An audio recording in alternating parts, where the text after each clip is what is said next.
Hello everybody, I am Whittler Fam and welcome to the channel. Today we are going to be talking about the Diamond and Pearl through Arceus sets and the format that existed back in 2009 to 2010. This is just kind of a primer, a little guide to get you started if you've never built decks before for the area. This will give you an idea of what cards you need to get a hold of if you would like to start building decks in the era. And without further ado, let's get started. The first question you might ask yourself is, what is Diamond and Pearl through Arceus? These were the TCG sets that were played from 2008 through 2010, so this is definitely in the ballpark of vintage sets and retro format. If you've checked around the Facebook groups out there, you'll see that Burbank City talks about Pokémon TCG, and there's a group called Snowpoint Temple that focuses more directly on retro formats. So basically stuff that have been sunsetted from standard formats and even before expanded format, which goes all the way back to black and white. This is pre-black and white. And the Diamond and Pearl sets existed around these times, and there were 11 sets that made up the Diamond and Pearl sets. So Diamond and Pearl, Mysterious Treasure, Secret Wonders, which is definitely one of my favorites, alongside Great Encounters, Majestic Dawn, Legends Awakened, Stormfront, arguably one of the best sets to ever exist, Stormfront.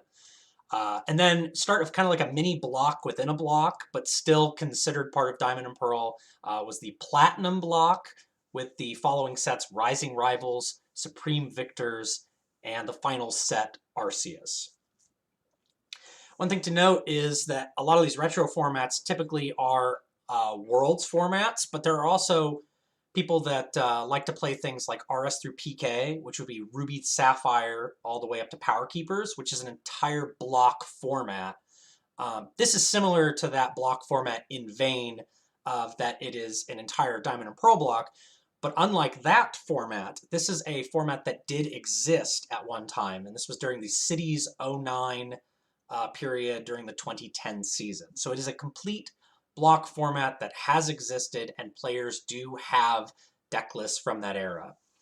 And what I'll try to remember to do is put a link in the description below the video so that you can go to Jason Klaczynski's blog, as well as some other sources of material that will give you good ideas of what to make for decks around this era. I personally didn't play in this era. I was far too young and had no experience playing competitive Pokemon, but this was definitely the time where I started playing Pokemon for the first time and played what you call kitchen table Pokemon. So mostly fun stuff.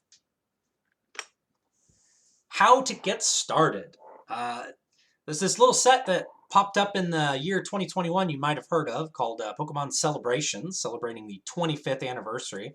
So if you're feeling nostalgic for old cards, you can actually get a hold of some of them really quite easily now.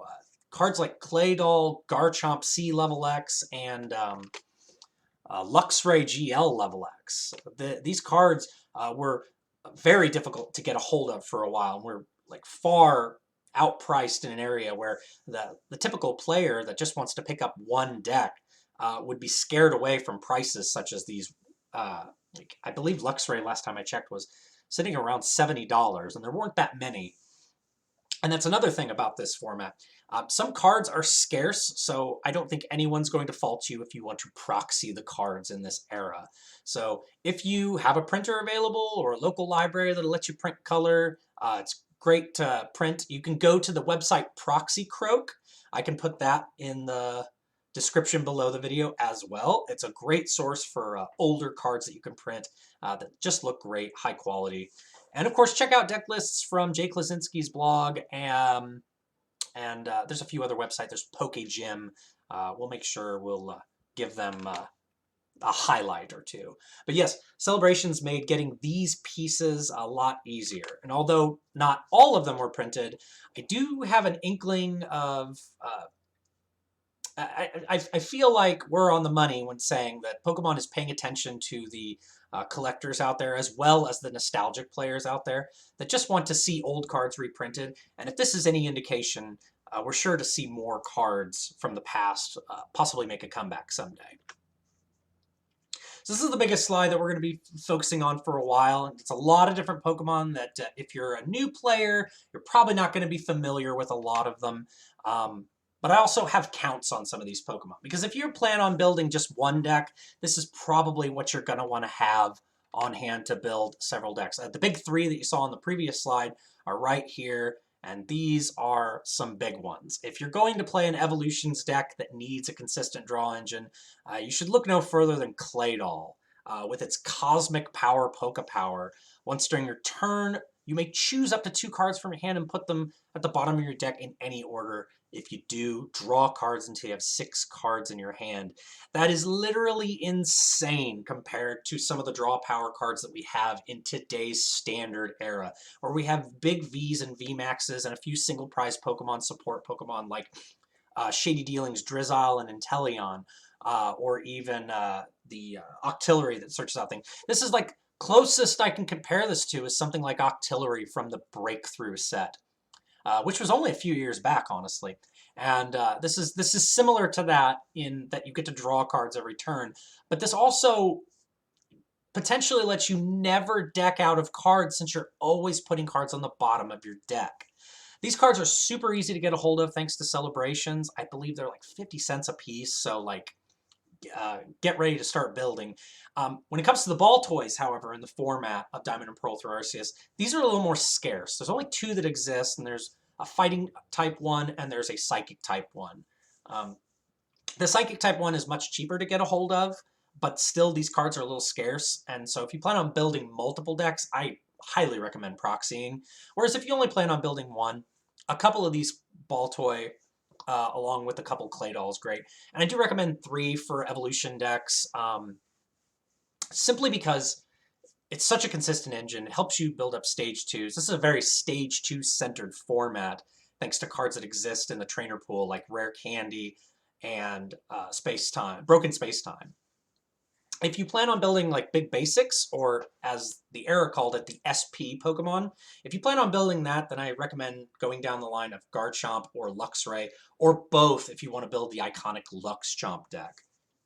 Now in this format, we are not focusing on the 2010 Worlds format because it's the Diamond and Pearl through Arceus format. There's no double colorless energy, and so it does actually nerf the power level of these cards a little bit.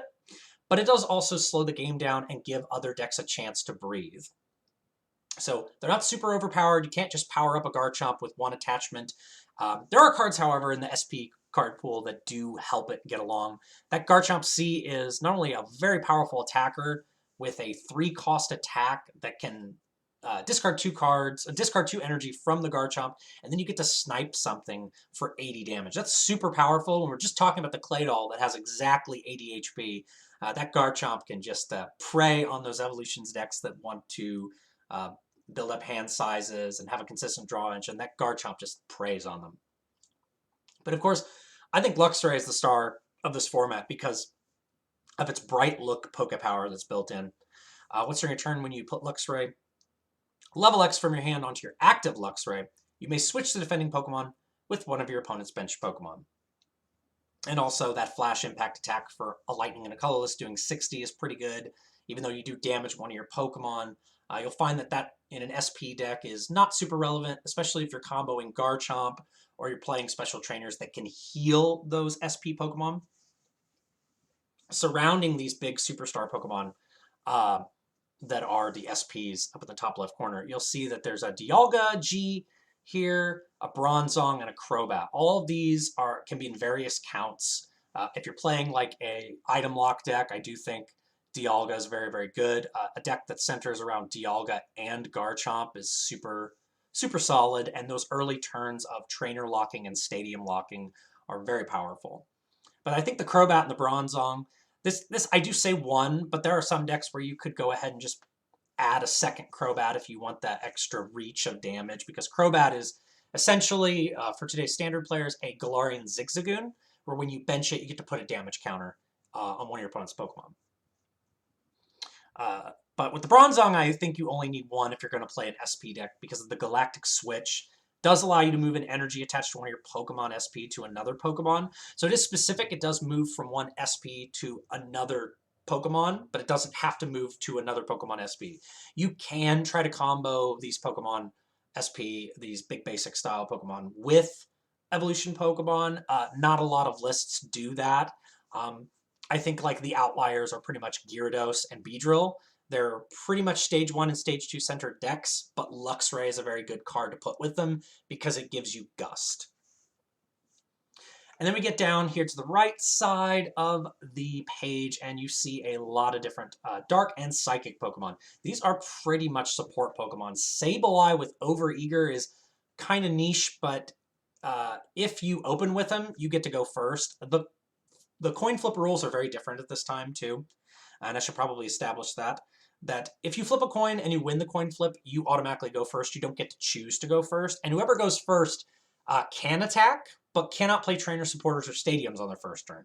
So you can attack and you can attach energy. But the good thing about Sableye is because of Overeager, if you do go first, then you get that turn 1 free attack off of Impersonate that lets you search your deck for a supporter and discard it. So effectively, Sableye is letting you cheat the early game rules. Spiritomb is also kind of doing the same thing, albeit in a little different manner, and definitely focusing on evolution decks when you're playing with Spiritomb. Spiritomb was the big card that came out of Arceus, which was the last set of the Diamond and Pearl block. And it was big for 2 reasons. Not only was it a 60 HP Pokemon that opened with a Pokebody Keystone Seal that said as long as it's active, both players can't play trainers, which is the equivalent of Item Lock, turn 1. But it also had a free attack in Dark Disgrace, similar to Sableye, having a free attack opening. So you see the theme with these dark support Pokemon. Dark Disgrace said search your deck for a card that evolves from one of your Pokemon, put it onto that Pokemon. This counts as evolving. You cheat the turn 1 evolution rule as well and get things evolving right away. If you do, you put a damage counter on the Spiritomb. So the Spiritomb slowly damages himself and eventually will either kill itself or get killed by an early game 30 damage, 40 damage attack. Super, super consistent for evolution decks. Does item lock both players, but it's a small price to pay to get a consistency engine going. You'll see Spiritomb played in a lot of decks like Flygon, Gengar, or Machamp decks, simply because you want that early game evolution. Next to those 2 dark type sports are the spiritual genies themselves, Uxie, Azelf, and Mesprit. Uxie is the only one I included as 2 copies of, because I think that you can actually get away with having multiple copies with that, because it's so similar to Shaman EX and Crobat V in that it has a setup draw mechanic, except it's even more powerful. When you put Uxie from your hand onto your bench, you may draw until you have 7 cards in hand. Again, a literally insane card. They would never print that again, ever in a million years. I'll eat an Uxie if that happens. You have 70 HP, so it's right around that same HP level as Claydol. And it has Psychic Restore for 20 damage, just a colorless energy. You could put Uxie and all cards attached to it at the bottom of your deck in any order, so you can reuse Uxies later if you want more draw. The other 2 Spirit Pokemon, Azelf has Time Walk. This is I say put this in one, always have 1 copy of this, because if you just put one of these in your evolution decks and you have a lot of singletons in your decks, like I tend to have a few singleton style decks in this era, absolutely have Azelf, because when you time walk, when you bench this Pokemon, you get to look at all your prize cards. And you get to swap Azelf with a Pokemon that you find there. So if you do have a Pokemon that's prized and you absolutely need that for your strategy, for your deck, you get to prize the Azelf. And not only that, because you're not shuffling your Azelf, you get to know what your prize cards are in that order. At tournaments, I believe they would allow you to write it down, but at home, we just say, you can look at your prizes when you take your prizes. It's fine. It's pretty effectively the same thing. Very, very awesome support Pokemon. And finally, Mesprit, a little more for those disruption decks or those stall control decks. Psychic Bind has, when you bench Mesprit, you can make your opponent unable to play Poke Powers during their next turn. So all Poke Powers shut off for a turn. And I have a question mark next to this because I don't typically play this. I don't play Control, I don't play Stall typically, but if I were a Regigigas player, I would absolutely want 3 or 4 of these in my deck, because I think turn after turn when you are benching Mesprit, you are locking your opponent out of the game, and I do think that's super important. And right below the Uxie, we have 1 copy of Uxie Level X. Again, I'm not going to fault you if you proxy this or even get a World's copy of this. This is a hard card to find, and if you absolutely want the Uxie Level X, the trade-off, haha, is huge for having this card. Because if you were to say, I'll present you an example. If you were to lose a Pokemon to a knockout and your Uxie's in the back, and you promote the Uxie, a good thing to do is to level up your Uxie, so now you have not only a higher HP Uxie, but you also have a little extra draw utility from your Uxie level X. Trade-off is similar to the Pidgeotto from Team Up, where you get to look at the top 2 cards of your deck, put one in your hand, and put the other card on the bottom of your deck. So you're not discarding anything. You are just digging a little deeper through your deck. And this guy, I was surprised to see that this guy existed in the format. A strange Giratina with Let Loose. Yes, not Marshadow. Marshadow was not the first Let Looser. Giratina is the first one. Not played in a lot of decks, but I think if you want that extra hand disruption, Let Loose Giratina is pretty good. When you put Giratina from your hand onto your bench, you may use this power. Each player shuffles his or hand into his or her deck and draws up to 4 cards. I suppose if you wanted to, you could draw just 1 or 2 or 3, but I don't see why you would want to. I think the problem with this card is if it ever got stranded by a gust effect from Luxray, it has 3 retreat. So if you don't have an easy way to get this out of the active spot, it could just get stranded there. And then we have a few minor inclusion cards that I've played, again, in my kitchen tabletop days of Pokemon. I've played some of these cards, and I think some of these cards are fantastic. And of course, in a competitive arena, some of these cards may be less viable, but I do think they have their uses. This Furret is just phenomenal because of, it's a stage 1 Pokemon, and it has a free attack that's just so good. With Keen Eye, you get to search your deck for up to 2 cards, put them in your hand, shuffle your deck afterward. That is literally tutoring out 2 cards into your hand to do whatever you need to next turn. And let me tell you, there's not a lot of hand disruption. With Giratina being the minor exception here, as well as a supporter that exists, there's not much hand disruption in this format. So I think you can actually make off some insane decks and deck lists if you play the Furret in it as like a 2-2 line. So I do recommend, if you're going to play the Furret, have 2 on hand. I think it's super good. Some of these minor cards down here. Smeargle is going to be good for decks if you want a lot of energy. Color Pick is another free attack. You search your deck for up to 3 basic energy. Put them in your hand, shuffle your deck. The Jirachi Final Wish does have a free retreat, so kind of nice pivot Pokemon, I suppose, but its Poke Power is why I like it. If Jirachi gets knocked out, you get to search your deck for a card and put it in your hand. So it takes a knockout, you get a card from your deck, whatever one you want, potentially to set up. Maybe a supporter to help you draw more cards, maybe a rare candy to set up a stage 2. And it also has Detour, similar to that of the Sableye, where it impersonates, but Detour just lets you say, if you have a supporter card in play, use the effect of that card as the effect of this attack. So whatever supporter you played that turn, whether it's BB Search or Cynthia's Feelings or Roseanne's Research, whatever is next to your Pokemon during that turn, you get to copy that. So you get 2 supporters for the price of 1.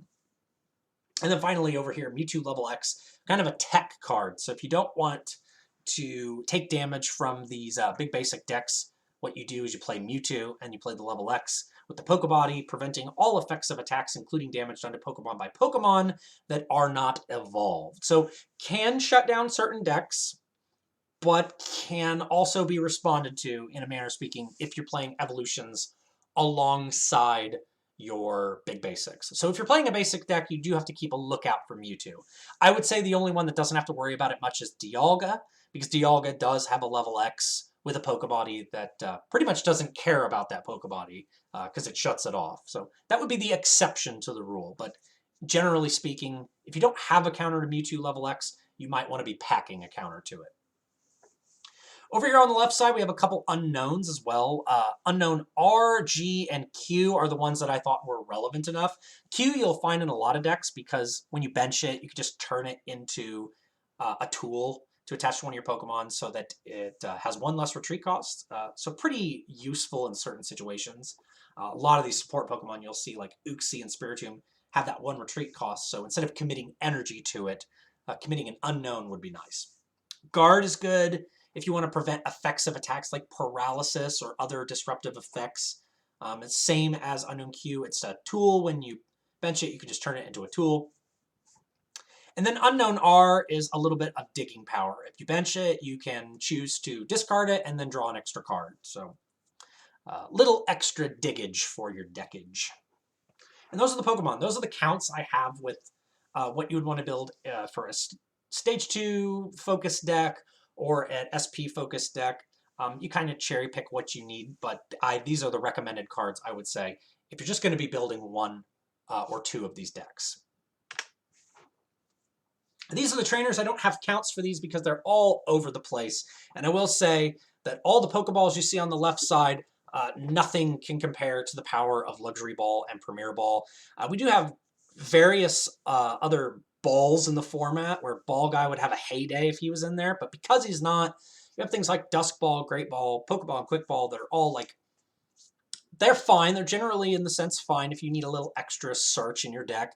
But I think that if you're going to start anywhere, I would start with 1 to 2 copies of each of these cards. Luxury Ball is pretty much a Master Ball Ace spec that's searches for any Pokemon except for level X's. And the reason I say it's like a Ace spec is because if a Luxury Ball is in your discard pile, you can't play this card. So 2 copies in your deck effectively don't matter. If you play 1, you don't get to play the second one. On the other side of things, though, you can play the 2 copies of Luxury Ball to increase the odds of getting that Luxury Ball. It's just you're turning the other card into a dead card as soon as you play the first copy of it. And on the opposite end of the spectrum, we have Premier Ball, which is, instead of searching for any Pokemon, it just searches your deck or your discard pile for a level X. Show it to your opponent and put it in your hand. So let's say you build a deck where you've only got 1 copy of that level X, because 1, level X's are a little difficult to come by in some of these decks, and 2, maybe you just don't necessarily have the space for it, and you only need 1 of those level X's in play. I think a good example would be Leafeon level X. So in a deck like that, I would play 1 copy of that, and I would play 2 to 3 Premier Ball in a deck that's focused around that. Because even if you lose 1 Leafeon level X, playing a Premier Ball means that you can get it from your discard pile and put it right back in your hand and put it back into play. So in those kinds of decks, I think Premier Ball is a high inclusion. In other decks where you're playing multiple copies of a level X, I think 1 copy is fine. You kind of get to make the decisions there. Below these cards are some other superstar cards. We have Rare Candy, VS Seeker, and Warp Point in the format. Warp Point is essentially Escape Rope. It's the same. The wording is a little different because it does say your opponent switches 1 of his or her defending Pokemon. The only reason it says that is because at the time, there was an alternate format where you could have 2 active Pokemon. That's probably a video for another day, but we'll leave that as it is. But that's why the wording is a little different. VS Seeker is pretty much as you remember it. Search your discard pile for supporter cards, show your opponent, put it into your hand. Note that because supporters stay in play during this format, next to your active Pokemon, you cannot VS Seeker a supporter you played that turn. You'd have to wait until the next turn to play VS Seeker. VS Seeker is not played in high counts in a lot of decks. I would say some decks only play 1 copy, whereas decks that are aggressive and want to lower the count of their supporters will play 2 or 3 copies of VS Seeker. It's all up to preference, and me personally, I like 1 VS Seeker in a deck in this era. But when I'm playing Stage 2 decks, I'm absolutely going to be playing those OG Rare Candy. If you read it carefully, you'll notice that it's a little bit different from today's Rare Candy. It says choose 1 of your basic Pokemon in play if you have a Stage 1 or Stage 2 card that evolves from that Pokemon in your hand. Put that card on the basic Pokemon. This counts as evolving. You know what's not on there? The line, you can't use this on your first turn or the turn that you played a Pokemon. So Rare Candy has the super power of charging into a Stage 1 or Stage 2 the turn you play a Pokemon. So say hello to Gardevoir, Gallade, Machamp, and Gengar all on turn 1 as a possibility if you go second, because it can happen. I think it is absolutely what makes this format so fun, so fair, and so diverse is the power of Stage 2 Pokemon. Now over here we see a few Poke Plus trainers. You'll see Poke Drawer, Poke Healer, and Poke Blower. If you're going to be using any of these, just go ahead and commit to getting 4 copies of them. Poke Drawer is, all of them have a play 1 and play 2 effect. So if you play 1, you get a lesser effect, but if you play 2, you get a superpowered effect. The Poke Drawer gets you, if you play 1, you get to draw a card, but if you play 2, you search your deck for any 2 cards. Super useful in decks where you have the room for it, and you really just need to fish out pieces like Rare Candy in the Stage 2 Pokemon, or you can potentially, I can see this being something good to run in even an SP deck if you just kind of don't have other options and you don't want to over-tech your deck with single copies of other Pokemon. So Poke Drawer is kind of nice in that respect. Poke Healer is definitely something you put into decks that want to tank. So I was talking about Regigigas earlier, but I also think that decks like Tyranitar and Flygon wouldn't mind seeing Poke Healer in there just because it's that little extra surge of healing. You'll see Life Herb is also here as that surge of healing. And even, I don't have it on the slide, but Potion is even like a consideration if you just want nothing but all the heals. And then Poke Blower is so similar to Custom Catcher, except that it's when you play 1 effect, you get to put a damage counter on one of your opponent's Pokemon. I believe if you play 1 Poke Blower. Yeah, if you play 1, you flip a coin, and if heads, you get to put a damage counter. Don't play 1. You always play 2, because if you play 2, you get to switch one of your opponent's benched with the active Pokemon. Very strong Gust effect, very strong in aggressive decks like Gyarados and Leafeon. Down on the bottom, we have this kind of SP package that we have going on. I say SP package because the Team Galactic's invention is printed on all of these cards, but that means all of these cards are only for SP Pokemon. Energy Gain is so effective as a tool because it makes their attacks cost 1 energy less, 1 colorless energy less. So essentially you can power up a Luxray level X with a Lightning Energy and an Energy Gain for turn and attack immediately. You also have Poke Turn, which is just really, really busted. It's not even Super Scoop Up. It's, you don't flip a coin, you just play it, you return an SP Pokemon, and all cards attached to it to your hand. This makes SP decks insanely powerful, and it means that if you have Item Lock in play in your deck, whether it's Spiritomb or Dialga or some other form, that might actually be the only ways to Item Lock your opponent, but if you have that, it prevents those plays from happening. We have a little bit of a nerfed Pokemon communication that just says choose a card from your hand, put it on top of your deck, and search your deck for an SP Pokemon. So you can't search for any Pokemon, but you can search for all SP Pokemon. But I think the big standout card here is going to be the Power Spray. You may play this card during your opponent's turn when your opponent's Pokemon uses any Poke Power. This counts as that Pokemon using its Poke Power if you get to prevent all effects of that Poke Power, and if you have 2 or less Pokemon SP in play, you can't play this card. So, right off the bat, first of all, you play this during your opponent's turn, so it is a turn interaction. Second of all, you can't play it if you have 2 or fewer Pokemon SP in play, so you need 3 at least. Finally, prevent all effects of the Poke Power. This card counts as that Poke Power. Wow. Power negation exists. It's like we're playing Yu-Gi-Oh! Over here, but that's not what's happening. This was just a turn interaction card that made SP decks simply the bee's knees. And so you will see a lot of game interactions where SP decks will keep a big hand size just to intimidate your opponent. Maybe they'll keep a low hand size to let their opponent kind of freely play abilities until they play that 1 Power Spray that stops their opponent right in their tracks. Going over here, we have a few recovery cards, Night Maintenance, just searches. This is a one of in any deck, I would say. Just put it in any deck, search your discard pile for up to 3 in any combination of Pokemon and Basic Energy, and shuffle them back into your deck. The Pokemon Rescue does not get played in a lot of decks, but the decks it does get played in are the decks that want to always recover the same Pokemon over and over. Gyarados is a really good example, but I would also say that if you have a deck that's sort of tribal themed, or like you focus on specifically 1 Pokemon that you want to attack with over and over, Hippowdon and Leafeon kind of stick out to me. I think Pokemon Rescue bears some use in those decks, but it's ultimately the deck builder's choice. I think when it comes between these two, you definitely want Night Maintenance, and this is just kind of a luxury card for specific decks. Another powerful card that came out of the Pokemon Arceus set was Expert Belt. I wouldn't say that this made the format warp around it, but it absolutely made the format a faster format to those who wished to play the card. Expert Belt simply said, when you attach this to a Pokemon, it gets 20 more HP. Their attacks do 20 more damage to the opponent's active. And the big risk when this Pokemon this card's attached to is knocked out, your opponent takes one more prize card, thus speeding the game up, but also increasing the power of the Pokemon existing in the format. You want to talk about power creep, this is where it started.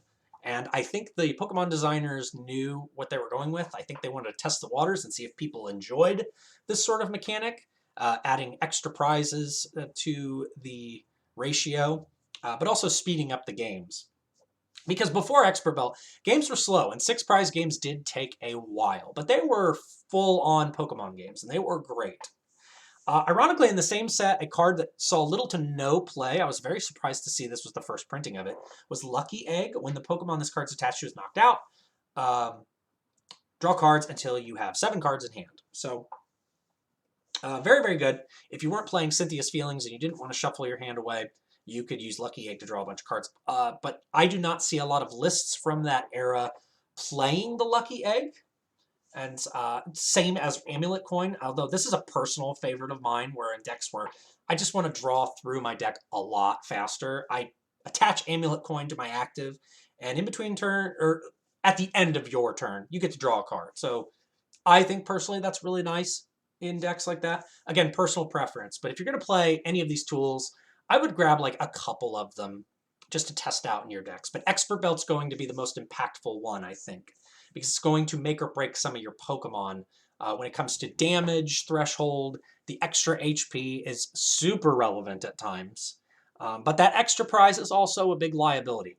And a buddy of mine actually recommended that if you liked Expert Belt so much but you didn't like the extra prize liability, you could potentially play a copy of Miss Magius, which was from Stormfront, that had a free attack and discarded all tools, or as many tools as you wanted, and you could discard Expert Belt and get a free attack off that, and then you wouldn't have the liability of Expert Belt. So food for thought if you ever wanted to try a kooky deck build. Now here are the big supporters. These big 3 in the middle are going to be in just about every deck, and I think you just want 4 copies of each of these for your decks, because let me tell you, these are the engines of your decks. Roseanne's Research is just so much better than Sonia, and I wish Sonia was Roseanne. Search your deck for up to 2 in any combination of basic Pokemon and basic energy cards. Show them to your opponent, put them in your hand. This is super, super early game consistency and super, super good because on turns where you open with a lot of Pokemon, you don't have to grab extra Pokemon. You just grab 2 basic energy, and you can set yourself up for a couple of turns. But on those turns where you open with only 1 lone Pokemon, Roseanne's Research can get you the Pokemon you need, especially if you also don't open with a call energy, which we'll tackle in a little bit. Alongside that, we have Cynthia's Feelings, a super good comeback card, very similar to Bruno, but slightly better with its card draw. If you shuffle your hand into your deck, you draw 4 cards. But if any Pokemon were knocked out last turn, you draw 4 more cards. Very effective in Stage 2 decks that want to build up hand size and make a big comeback recovery. Like I was talking about those SP decks earlier, they have a very specific engine they're built towards. Cyrus's Conspiracy fuels that engine because of how it tutors 3 very specific cards. When you play it, you search your deck for a supporter card, a basic energy card, and a trainer card that has Team Galactic's invention in its name. Show your opponent, put them in your hand, shuffle your deck. So a lot of players will actually turn 1 with a Cyrus go search a deck for another Cyrus, a basic energy, and 1 consistency card, either an energy gain or a power gain, and a SP Radar to get them another Pokemon. And they'll grab that other Cyrus because what they're trying to do is continually, turn after turn, thin their deck. And so you'll see that very commonly. I absolutely think all of these cards are 4-ofs. Alongside those, I think BB Search is also a pretty good 4-of. And depending on the deck, Felicity's Drawing is a good 4-of. This is probably the only discard synergy you're going to see in the game. with Felicity because it lets you discard cards and then draw either 3 or 4 cards depending on how many you discarded. And then BB Search is just a Pokemon communication on a supporter, but you get to pick any card, put it on top of your deck, search your deck for any Pokemon. So this will get you that early game Uxie or Claydol if you need it. Super, super strong. And you can also like turn after turn BB Search and just get all the Pokemon you need. Down on the bottom, we have a little extra draw. Buck's Training is like a nerfed Professor Kukui, where you only do 10 more damage, but you'll be surprised how relevant 10 damage can be, or even 30 damage. If you're going to have Expert Belt involved in some of your equations, Buck's Training will just get you that extra 10 damage that you perhaps need to get the knockout early. Because in this game, if you're only setting up one attacker, and Buck's Training is the difference between you keeping a main attacker on board longer than your opponent, it's absolutely worth the inclusion. So I would say 1 or 2 copies of Buck's Training is probably good. Same with these cards here, Looker's Investigation and Team Galactic's Wager. They're your only hand disruption cards in the format, except for the Giratina I showed you earlier. Looker's Investigation is going to be played in a lot more decks because of the hand knowledge it provides you. You get to look at your opponent's hand and decide if you want to shuffle your hand or your opponent's hand away and draw 5 new cards. Up to 5. Again, I don't know why you would want to draw 1 or 2 cards. I have no clue. You do you. Team Galactic's Wager, a little less of a consistency disruption card because you get to play rock, paper, scissors. Whoever wins draws 6. Whoever loses draws 3. No 8, up to 6, up to 3. Again, you do you. You do whatever you want when drawing your cards from your deck. But these are your only forms of hand disruption, and I would say 2 copies of each of these if you're only building 1 or 2 decks. They give you the options. I would say Looker's Investigation is heavily favored, though. And then rounding out the rest of the supporters on this side of the page, these are pretty much all experimental cards, one-of copies. I guess I would say Lucian's, me, personal preference, I play 2 copies of this in my Guardy deck. You have Aaron's Collection, which lets you recycle energy in SP Pokemon, so very good for SP decks. Lucian's Assignment lets you move as many energy from one Pokemon to another Pokemon, so a super, like, almost like a tag switch sort of thing going on, where if you have a heavily damaged Pokemon and all their energy's on there, you got all your eggs in one basket, you move your eggs to another basket, and you just start over fresh with a new Pokemon. Bertha's Warmth, I didn't, again, another card I didn't know existed, super good in some of those Diamond and Pearl, or sorry, Dialga Garchomp decks, where you just kind of extend your healing a little bit more. You remove 5 damage counters from one of your Pokemon SP. This can turn a Dialga that's got metal energy that reduces damage on it, as well as perhaps an Expert Belt. This just makes that Dialga extra difficult to KO and just creates a really annoying presence on the board.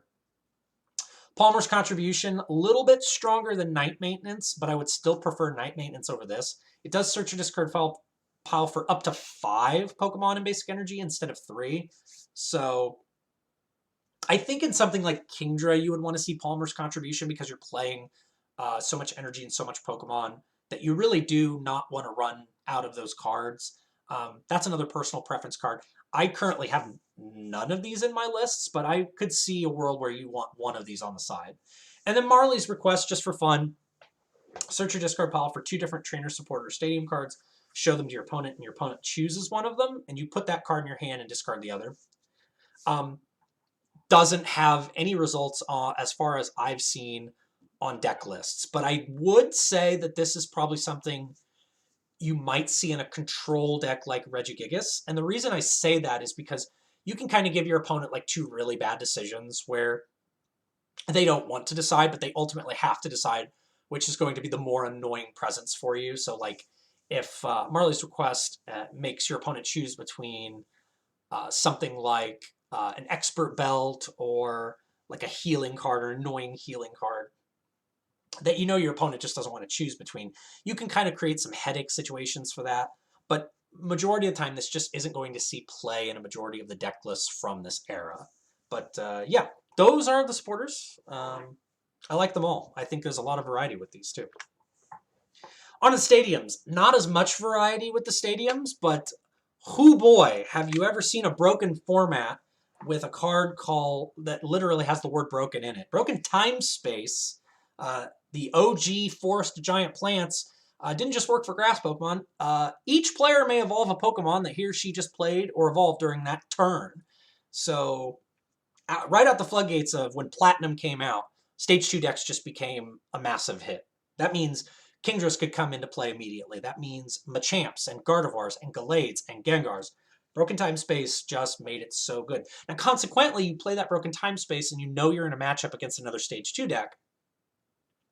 You might personally be held back on playing that Broken Time Space because maybe you don't want your opponent to pop off as fast as you.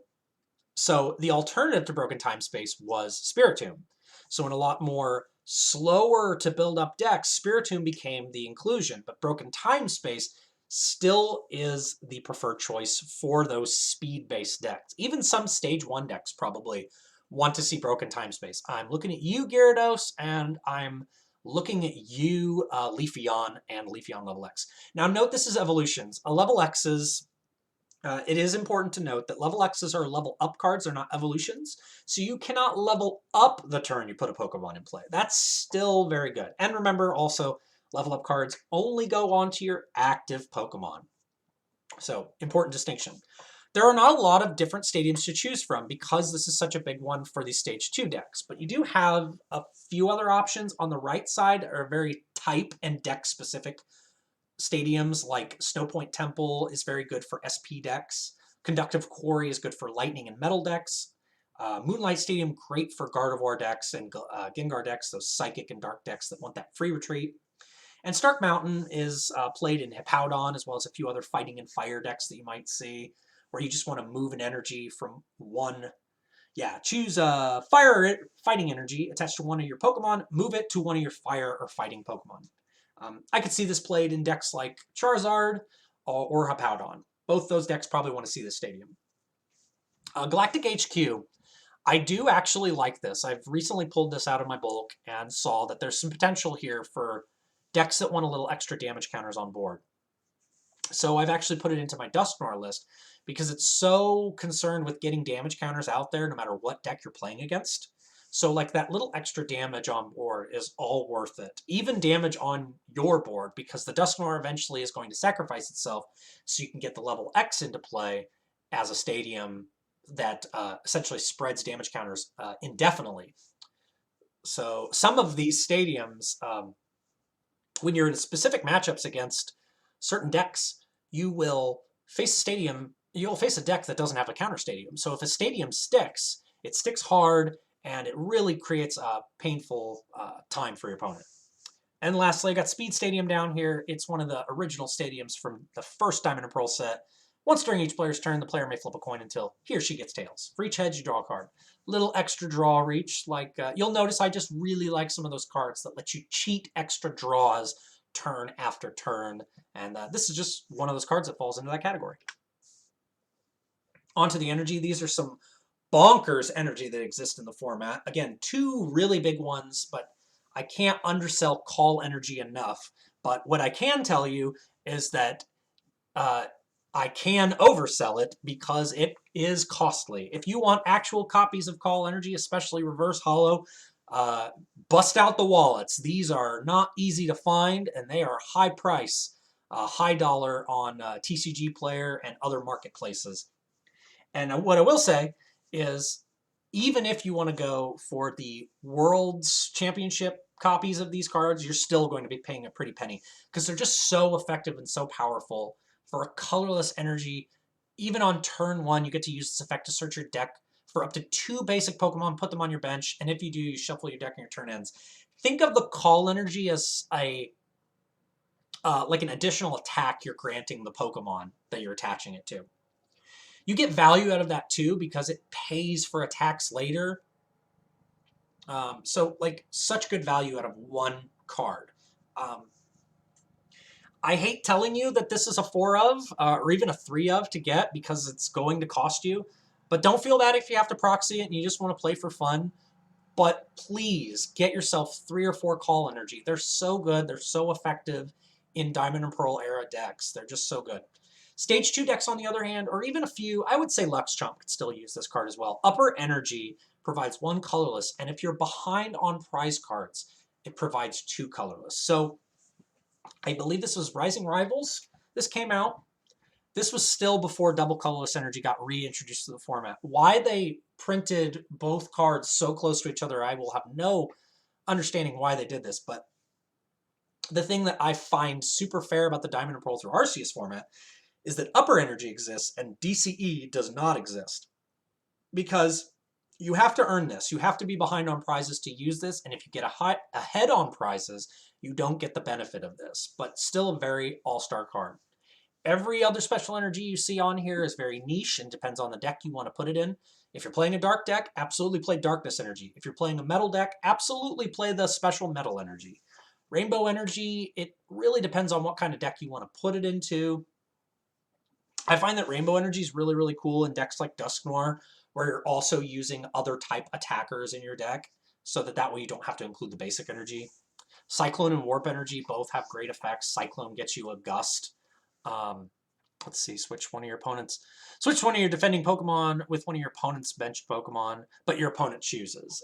Yeah, you got to read that last line. It's not a guaranteed gust. It's your opponent gets to choose. And then Warp Energy is the same as today's Warp Energy, or I believe Shining Legends had it, where you attach it to, if you attach it to your active, you get to switch that Pokemon with one of your benched.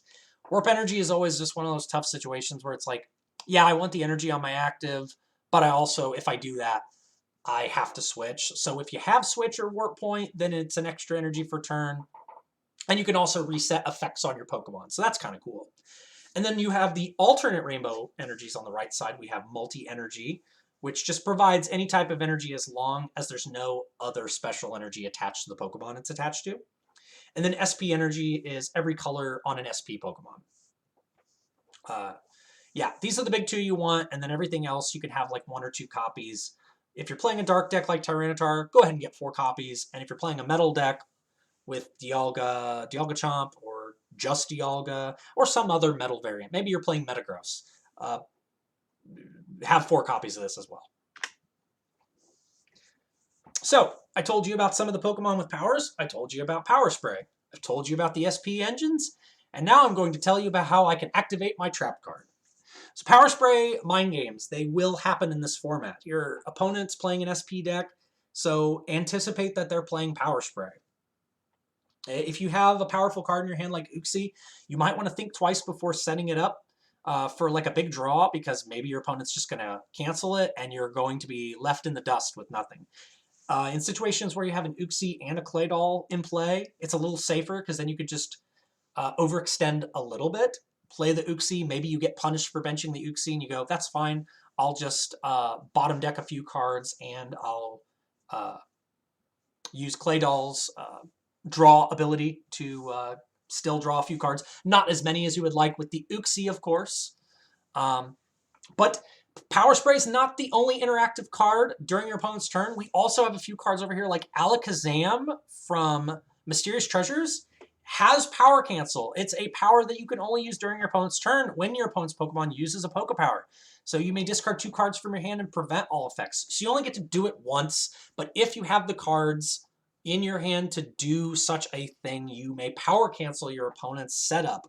Or maybe against the SP player, you get to pull a fast one on them and get the Alakazam set up, and you just say, go ahead and try to Luxray Bright Look me. Try it. I have power cancel on my side, and I've got nothing but cards in my hand. So power cancel can also be a mind game sort of card. You don't see it in a lot of decks, but I have seen people experiment with it, myself included. I'm really personally enjoying it in my Flygon deck, but I would ultimately like to eventually get Alakazam over to a Tyranitar build and create some even more wonky synergy with discarding cards and interact with my opponent's boards a little bit more. So we've gone through the primer. We're just about at the end of this video, and I believe 1 or 2 of you out there will probably just have the question. I've come into Diamond and Pearl, I've watched your video, I've taken all things into consideration, I've left plenty of generous notes on my notepad. What decks do I build? And the answer here is honestly sky's the limit. I think this is just a great format for a couple of reasons. There's a lot of variety in the decks you can build. There's a lot of different types and type coverage that is in the format. Not too dissimilar to what's going on in today's standard format. We have a lot of different types that are very, very good. I would say like the least popular type in the format's probably going to be fire, and then maybe right behind it is going to be water. Whereas I think the most popular types are going to be things like metal and colorless, because a Dialga Chomp is just very, very oppressive, very defensive. That Pokebody Time Crystal turning off each Pokemon's Pokebodies with the exception of SP Pokemon is just so effective that you kind of have to like figure out, so what am I going to do if I don't have Pokebodies? Can I get around that? Can I KO the Dialga with something? Do I need to fit in a Tech Attacker?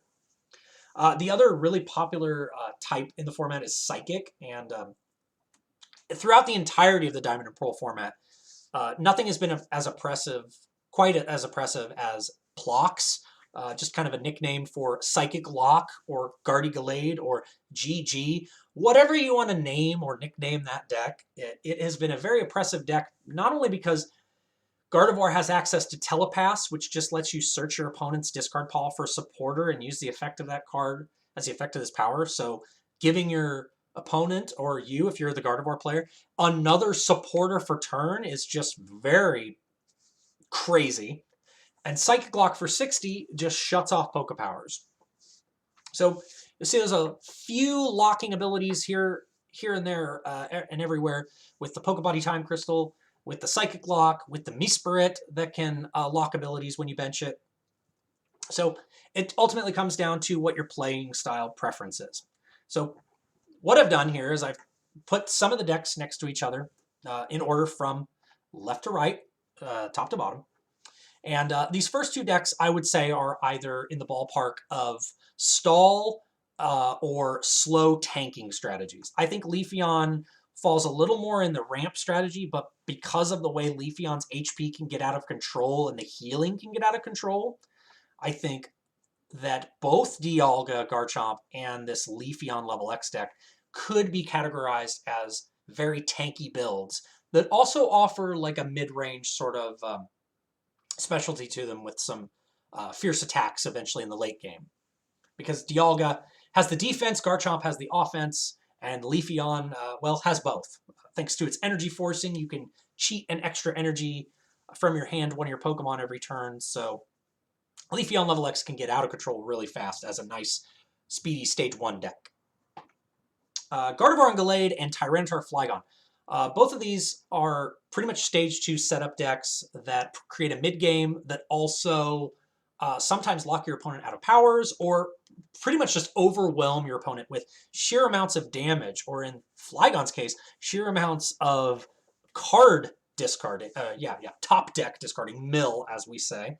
Flygon's Wind Erosion is very, very good. As long as Flygon's your active Pokemon, discard the top card from your opponent's deck in between turns. And then the Tyranitar next to it is a pretty cool Pokemon. Got a lot going on there. Darkness Drive is a Pokebody that says after your opponent's Pokemon uses a Pokepower, you may search your discard pile for a basic Dark Energy and attach it to Tyranitar. Its grind attack does 20 damage times the amount of energy attached to it, so it can just build up the more energy you put on. And then Spinning Tail for 5 Dark Energy damages everything on your opponent's side of the board for 30 damage. So you, like I said, overwhelm your opponent with powerful attacks and spread damage. You don't necessarily need to put Tyranitar and Flygon in the same deck, but they do seem like very good natural partners where they're both just trying to do the same thing, overwhelm your opponent. Same with Gardevoir and Gallade. You overwhelm your opponent with early game pressure of Psychic Locking and Psychic Cut, which is a really neat attack. You may choose as many of your face-down prize cards as you like and put them face up. If you do, the attack does 60 plus 20 more damage for each prize card you flipped up. So 60 base damage, and then you get to choose how you want to damage scale. Super, super effective against many decks because, again, if they commit to that one attacker with all their energy and all their eggs in one basket, the Gallade can just simply destroy it. And finally, we get down to these last two decks. These are aggressive, fast prize race decks. And if that's your cup of tea, I would say focus on these. We mentioned Luxray earlier, but I didn't mention the Blaziken, which is not only a really good partner for Luxray, but also a good counter to grass and metal if you think, man, I really don't want to face these tanking decks, so I may as well play something that naturally counters their types. And so Blaziken does that, and he's one of the few Pokemon that can actually do that in the format.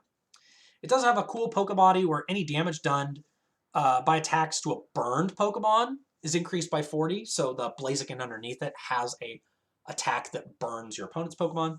And then Jet Shoot for a fire and a colorless 80 damage. And during your opponent's next turn, any damage done to this Blaziken is increased by 40. So little risk, little reward with attacking with Blaziken.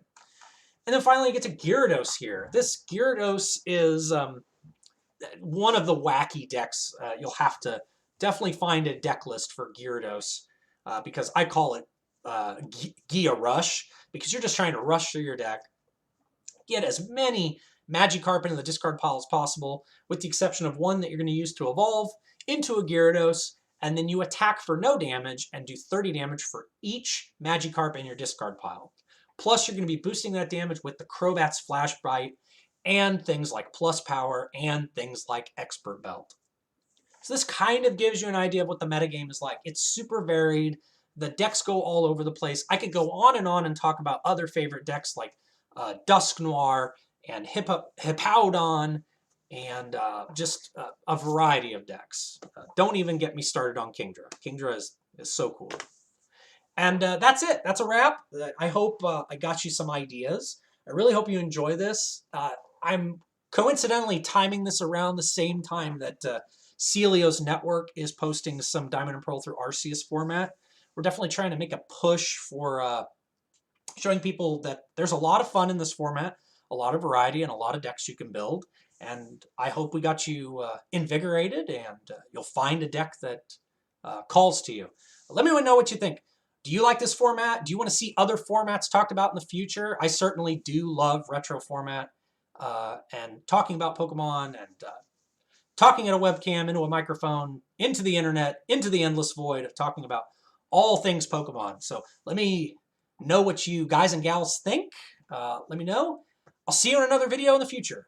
Thanks for tuning in.